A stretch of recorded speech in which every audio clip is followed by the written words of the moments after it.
Hello everyone, आज हम exercise 13.1 के क्वेश्चंस करेंगे। क्वेश्चन नंबर 4 है the following graph shows the temperature forecast and the actual temperature for each day of a week. Question में कह रहा है कि जो ग्राफ हमें दे रखा है उसमें फोरकास्ट और एक्चुअल टेम्परेचर दे रखा है और हर एक दिन कितना टेम्परेचर था वो हमें इस ग्राफ में शो है। फोरकास्ट मतलब जो पहले से अनुमान लगा लिया जाता है कि टेम्परेचर कितना होगा, और एक्चुअल मतलब जो रियल में है टेम्परेचर। ठीक है, उसके ग्राफ हमें दे रखा है वीक के हर एक दिन का। अब देखिए, हम ग्राफ देखते हैं तो इसमें एक्स एक्सिस पे डेज हैं और वाई एक्सिस पे टेम्परेचर है। अब इसके बेसिस पर हम क्वेश्चंस करेंगे। इसका ए पार्ट है, on which days was the forecast temperature the same as the actual temperature. कौन से डेज में फोरकास्ट और एक्चुअल टेम्परेचर सेम थे। अब देखिए, अगर हम मंडे में देखते हैं तो ये सेम नहीं है, ट्यूसडे में देखते हैं तो ये सेम है। ठीक है, दोनों का सेम है 20 डिग्री सेल्सियस 20 डिग्री सेल्सियस। और वेडनेसडे में भी दोनों अलग अलग हैं, थर्सडे में भी दोनों अलग हैं, फ्राइडे में देखिए सेम है 15 डिग्री सेल्सियस। इसी तरह सैटरडे में अलग हैं और संडे में सेम है 35 डिग्री सेल्सियस। तो इसका मतलब किस किस दिन सेम है, ट्यूसडे में सेम है, फ्राइडे में और संडे में। तो हम इसका आंसर लिख देंगे ट्यूसडे,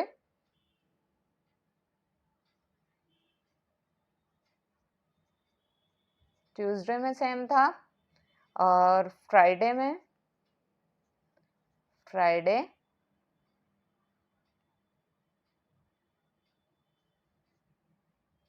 एंड संडे।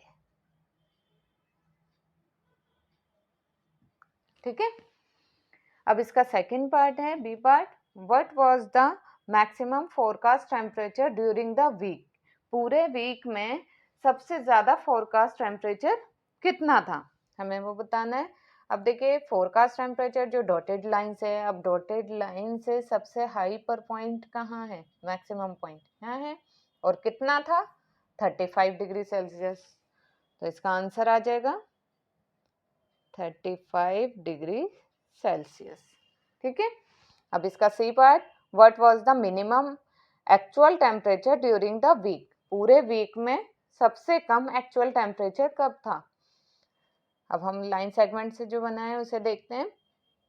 पूरे वीक में सबसे नीचे मिनिमम यहाँ था, ठीक है ना, सबसे कम कहाँ पर था, यहाँ, और कितना था 15 डिग्री सेल्सियस।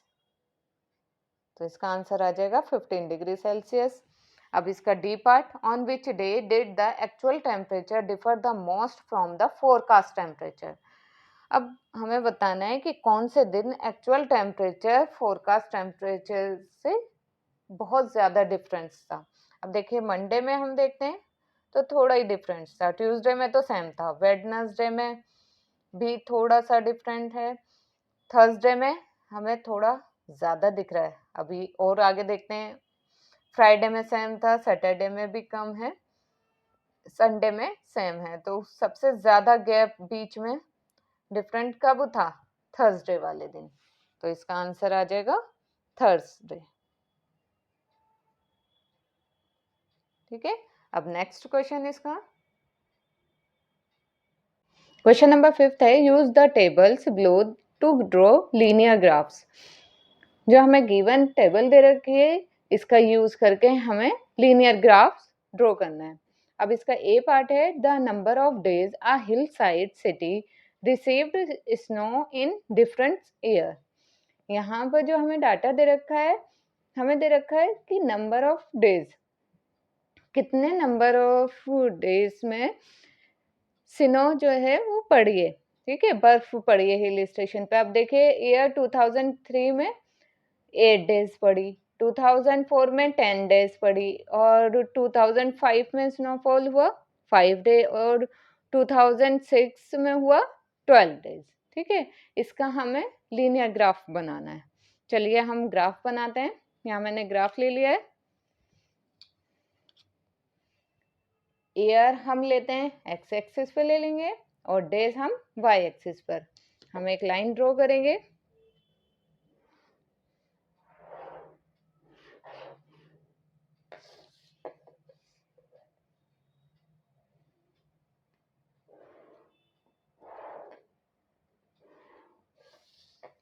ठीक है, मैंने एक एक्स एक्सिस पे ले ली और एक वाई एक्सिस पे एक लाइन ली है। यहाँ तो मैं ले रही हूँ ईयर, तो ये हो जाएगा, मैं दो का गैप ले रही हूँ बीच में, 2 यूनिट ले रही हूँ। ये आ जाएगा 2003, 2004, 2005 एंड 2006। ठीक है, ये क्या है, ईयर्स। अब देखिए ये ईयर्स दे रखे हैं और ये हम यहाँ डेज ले लेते हैं। ये 8, 10, 5, 12 ये हैं, तो हम 2 का गैप लेकर ले लेते हैं इसे।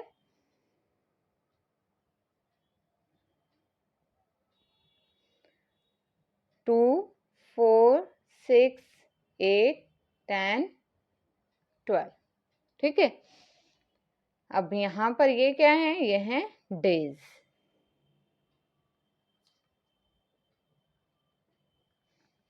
अब हम इसका ये ड्रॉ करेंगे। पहले हम ये प्लॉट करेंगे। 2003 में कितना था, 8। 2003 और 8 कहाँ पर है, यहाँ, तो यहाँ पर आ जाएगा पॉइंट। अब 2004 का, 2004 है 10, 2004 में 10 डेज बर्फ पड़ी थी। और 2005 में 5 डेज, 2005 में 5 हम कहाँ करेंगे प्लॉट, 4 और 6 के बीच में 5 आएगा ना, 4 एंड 5 के बीच में हमने ले लिया, ये आ जाएगा 5। और 2006 का कहाँ पर ड्रॉ करना है हमें, 12 पर, तो 2006 का 12। ठीक है, 2006 का 12। अब इसको ज्वाइन कर देंगे हम।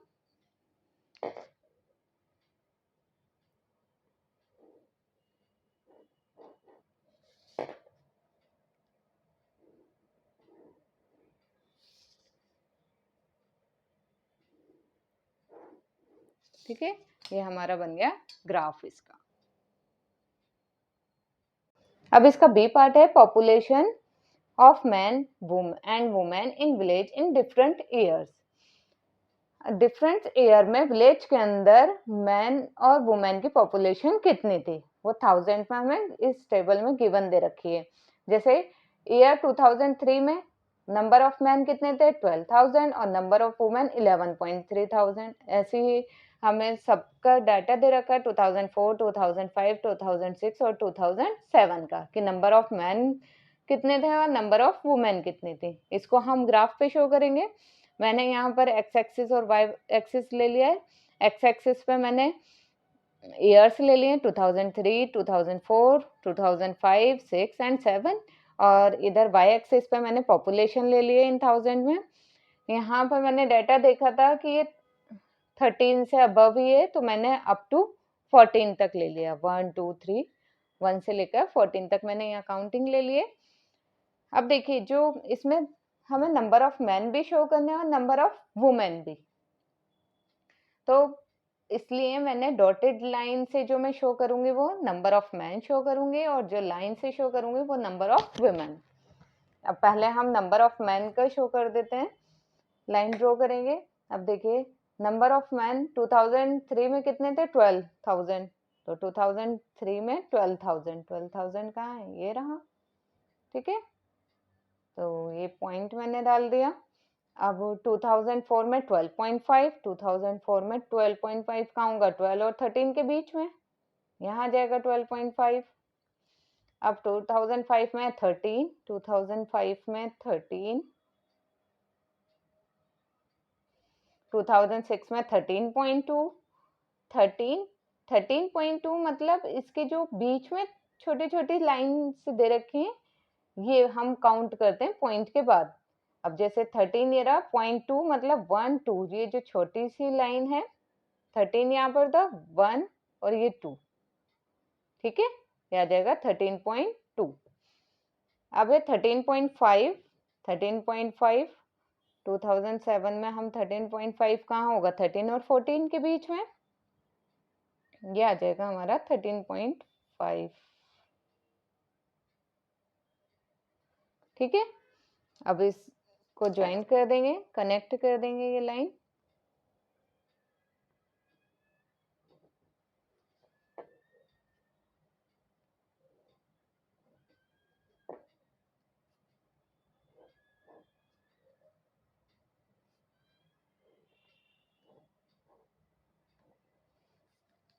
ये हमने कनेक्ट कर दी।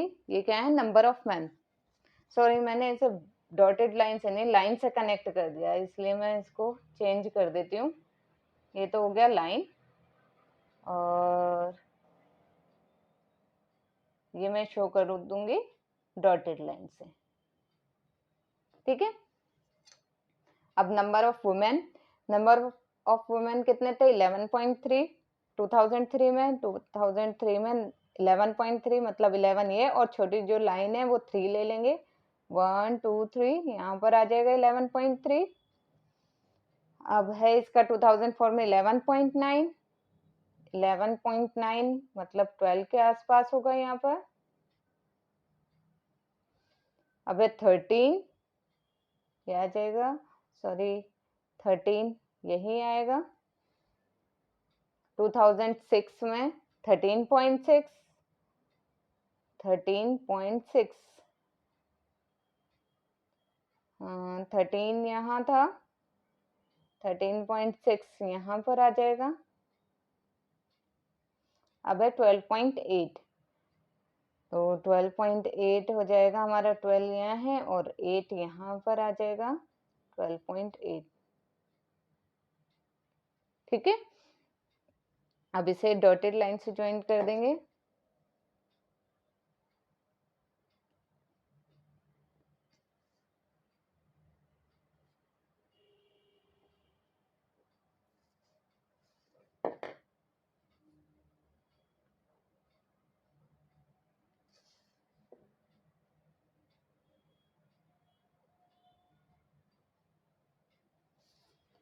ये जो ग्राफ बना है ये क्या शो कर रहा है हमें, नंबर ऑफ वुमेन।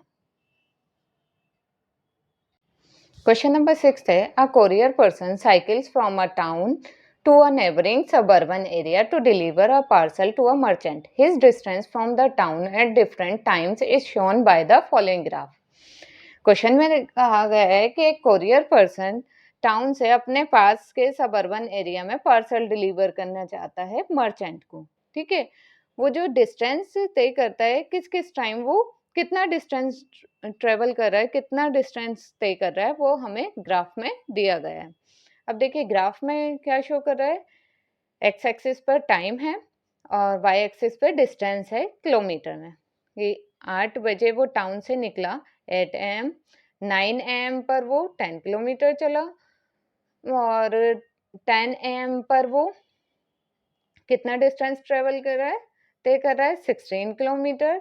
अब हमें ये जो पॉइंट दे रखा है ये 10 और 11 के बीच में दे रखा है, मतलब 10:30 पर भी वो 16 किलोमीटर ही तय किया उसने, और फिर ये पॉइंट हमें दे रखा है 11 और 12 के बीच में, मतलब 11:30 पर उसने कितना ट्रेवल किया, 22 किलोमीटर।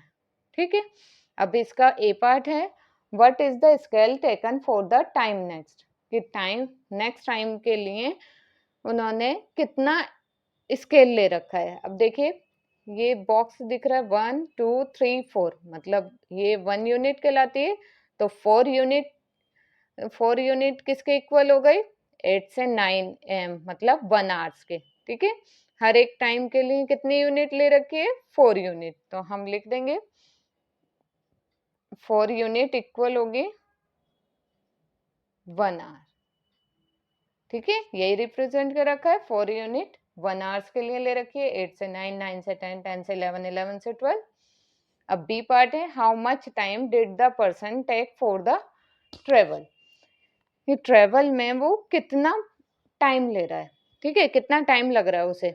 अब देखिए कितना टाइम लगा, 8 से 9 1 आवर्स लगा, यहाँ 9 से 10 2 आवर्स, 10 से 11 3 आवर्स, और ये 11:30 पर उसने पार्सल पहुंचा दिया, तो कितना हो गया, हाफ आवर ये, तो 1 2 3 एंड हाफ, मतलब 3.5 आवर्स लग रहा है। तो हम उसे लिखेंगे आंसर, टाइम टेकन, कितना टाइम लग रहा है, 11:30 एम में से हम माइनस कर देंगे 8 एम,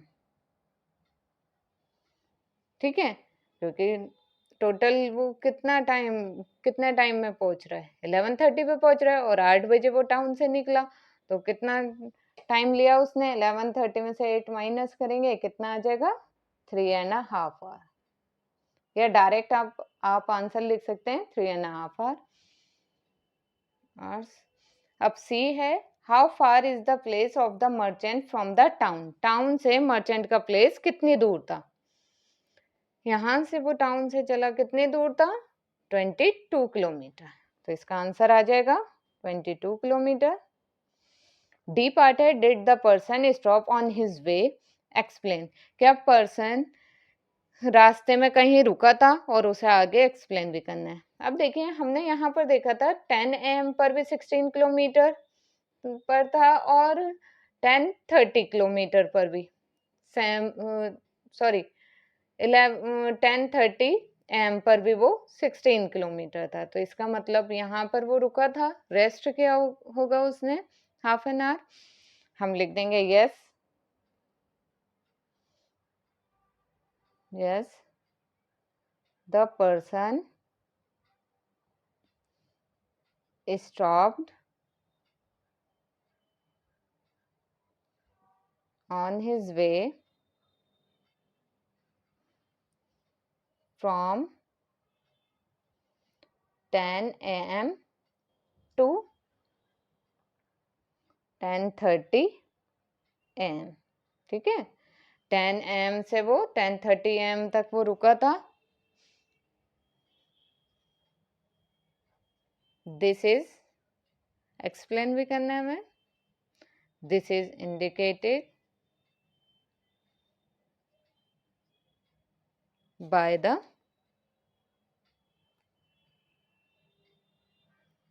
horizontal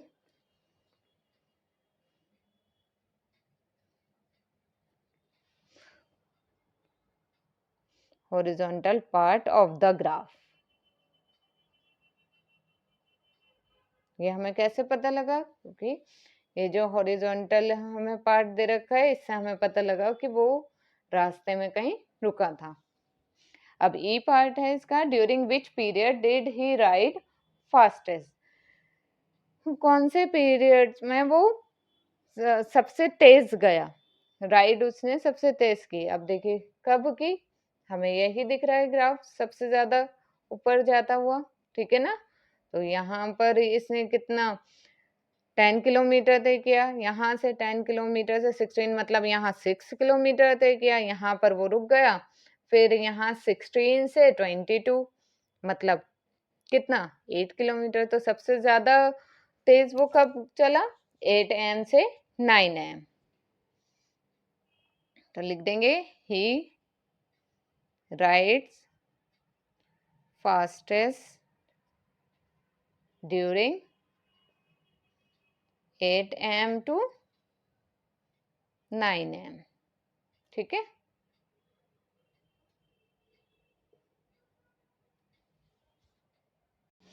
क्वेश्चन नंबर 7 है, can there be a time temperature graphs as follow, justify your answer. 7th question में हमें दे रखा है कि यहाँ पर कुछ ग्राफ हमें दे रखे हैं, उन्हें देखकर बताना है कि ये टाइम टेम्परेचर ग्राफ हो सकते हैं, और आंसर को जस्टिफाई भी करना है। अब इसके फर्स्ट पार्ट में हमें दे रखा है ये ग्राफ, एक्स एक्सिस पे टाइम है, वाई एक्सिस पे टेम्परेचर है।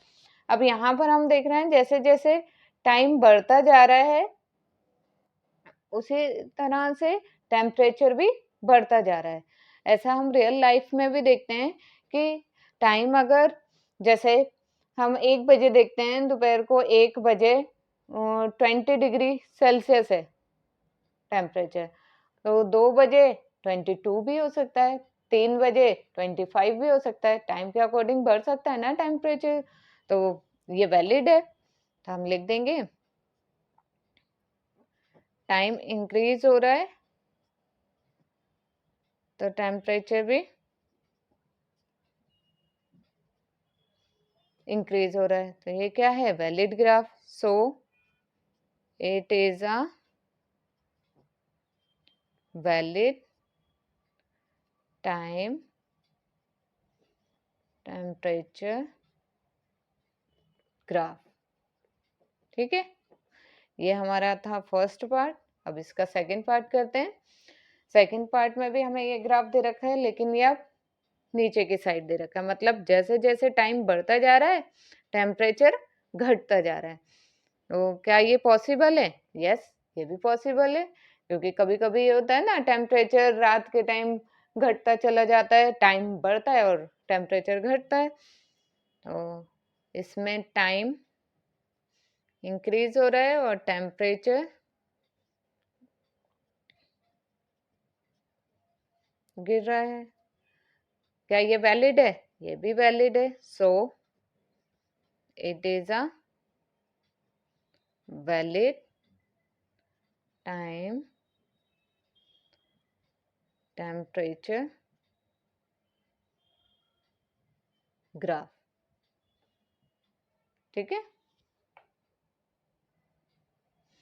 अब इसका थर्ड पार्ट हम देखेंगे. थर्ड ग्राफ में क्या दे रखा है, हमें ये ग्राफ दे रखा है. इसमें क्या दे रखा है कि टाइम तो वही है लेकिन टेम्परेचर डिफरेंट है. क्या ऐसा हो सकता है एक ही टाइम पर अलग अलग टेम्परेचर रहे? नहीं ना, तो ये वैलिड नहीं है. हम इसका आंसर लिख देंगे. Graph shows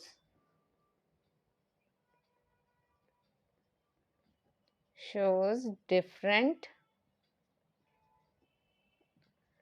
temperature at the same time. Same time पे डिफरेंट टेम्परेचर है,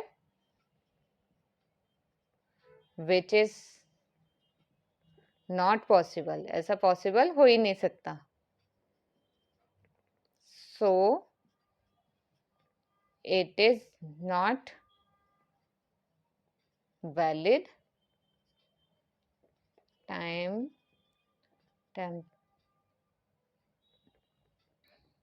टेम्परेचर ग्राफ. ठीक है, अब इसका फोर्थ पार्ट करते हैं.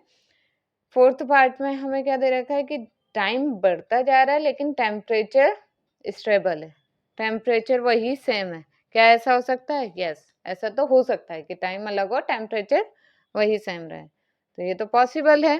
तो हम लिख देंगे, इसका फोर्थ पार्ट है, एज टाइम